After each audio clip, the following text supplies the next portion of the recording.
Michelle Carter is scheduled to walk out of prison today, more than 3 months before the end of her 15-month sentence for involuntary manslaughter, after encouraging her teen boyfriend's 2014 suicide through text and phone calls. According to a news release from the sheriff's office in Bristol County, Massachusetts, Michelle Carter will be released between 9 and 11 a.m. Michelle, whose original release date would have been May 5th, shortened her stay in the Bristol County House of Corrections through what is called Good Time Credit, which awards up to 10 days per month to inmates who have good behavior by attending programs and classes as well as working inside the jail.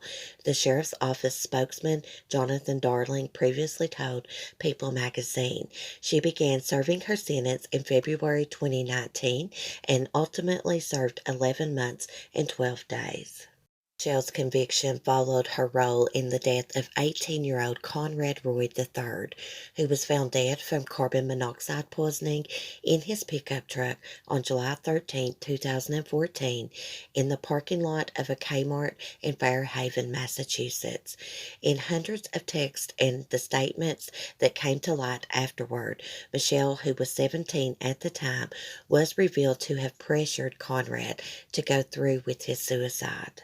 The judge who found her guilty cited Michelle's written admission to a friend that after Roy got out of the truck and shared his last minute fears with Michelle in a phone call before he died, she had told him to get back in. Both teens had struggled with depression, and Conrad Roy III had made previous attempts at suicide. Michelle's attorneys acknowledged her exchanges with Conrad. Her attorneys argued that prosecutors had cherry-picked only those text messages that served their case against her, ignoring others in which Michelle urged Conrad towards help with his struggles. Her defense team further argued that Michelle's statements were covered by First Amendment free speech protections and that she shouldn't be found guilty for a crime because of words alone, especially when she wasn't on the scene where Conrad Roy III committed suicide. Police said Michelle deliberately misled friends and Conrad's family members in the days and hours before Conrad died, claiming to them that he'd gone missing at the same time the two of them were in contact and he was planning his suicide. On January 13th, the U.S. Supreme Court declined to hear Michelle Carter's appeal of her conviction after the Massachusetts Supreme Judicial Court previously upheld the conviction. 7 months into serving her sentence, Michelle had sought permission from the Massachusetts Parole Board to be released. In September, that request was denied. Thanks for watching, guys. As always, leave me your thoughts and opinions below in the comment section.